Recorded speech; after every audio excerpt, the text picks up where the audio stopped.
Living Flame, number 13. Enough food for them. We read from the Gospel of St. John. We are now moving to John chapter 6. The Jewish feast of Passover was near.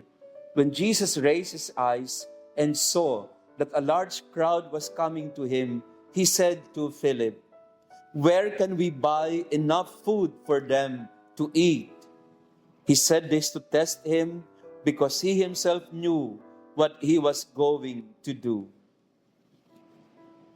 Enough food for the people who were hungry. Jesus had that sensitivity to the needs of the people around him.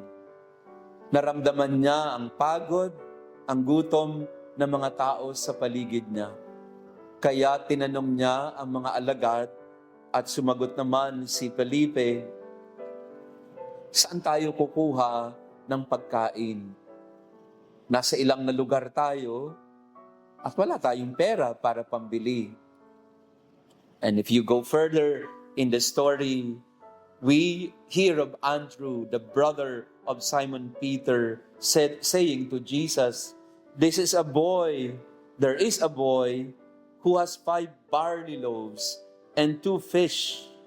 But what good are these for so many? What good are these for so many? That was the mindset of Andrew.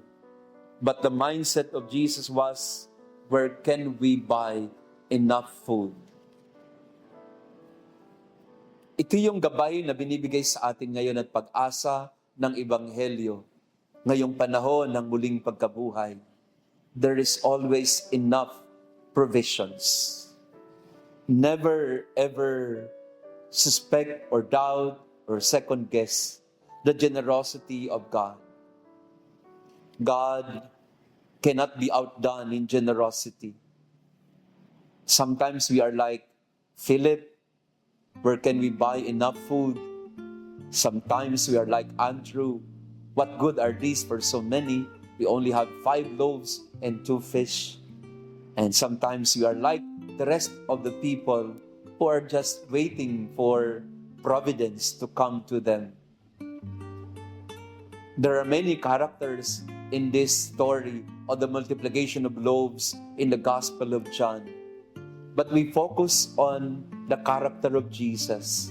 We look at how in his disposition, Jesus has this heart that is full of mercy and compassion. Jesus has this heart that is so sensitive to the needs of the people. Jesus had this generosity to ask the people to stay, to recline, and look for provisions. What do we have? Maraming beses mga kapatid, tayo po ay nagdududa sa kakayahan ng Diyos na tulungan tayo. Minsan parang nalulubog tayo sa problema. At dahil nalulubog tayo, nakakalimutan na nating huminga, nalulunod. At minsan, dahil nga tayo ay nakakulong na sa ating mga problema sa buhay, ang tingin natin ay walang-wala na tayo. No more hope, no more providence, no more blessings for us. Nauubos na. Marami pong mga nanay at tatay, ganyan po ang pakiramdam. Paubos na. Paubos na ang bigas, paubos na ang ulam, paubos na ang sweldo, paubos na ang mga naiipon.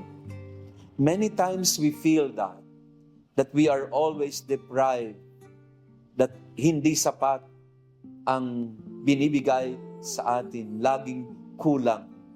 Ito yung pag-iisip na hindi sapat at walang sasapat. Laging may kulang. Pero si Jesus, iba ang kanyang pag-iisip. That's why Jesus is our living flame. Kasi yung ginagawa ni Jesus paulit-ulit sa ating buhay ay sisindihan niya yung ating aandap-andap na pananampalataya.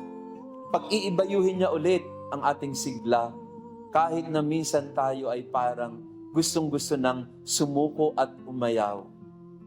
Minsan nakakapagod din na laging kapos, laging kulang. At naiintindihan po natin yan. Dito po sa ating parokya, meron po tayong tinutulungang mga PSDS. Maraming salamat po sa inyong lahat sa patuloy na pagtangkilik, and we would like to encourage all of you, choose our Isang Kanin, Isang Ulam as your program of choice for helping the poor, helping the needy, helping those who are hungry. By your contribution, we are able to feed not just the stomach, but also the heart and mind of people who are hungry and thirsty for love, for affection, and for acceptance. Sa ngayon po, yung ating ginagawa sa Isang Kanin, Isang Ulam natin ay hindi lang pagpapakain sa nagugutom, kung hindi pagpaparamdam din sa kanila ng ating pagmamahal at pagkalinga. Huwag sabihing laging kulang. Katulad ni Jesus, ang isipin natin at tanungin ay, saan tayo kukuha? At panigurado, ang Diyos ang magkakaloob. God will provide. He will never abandon us.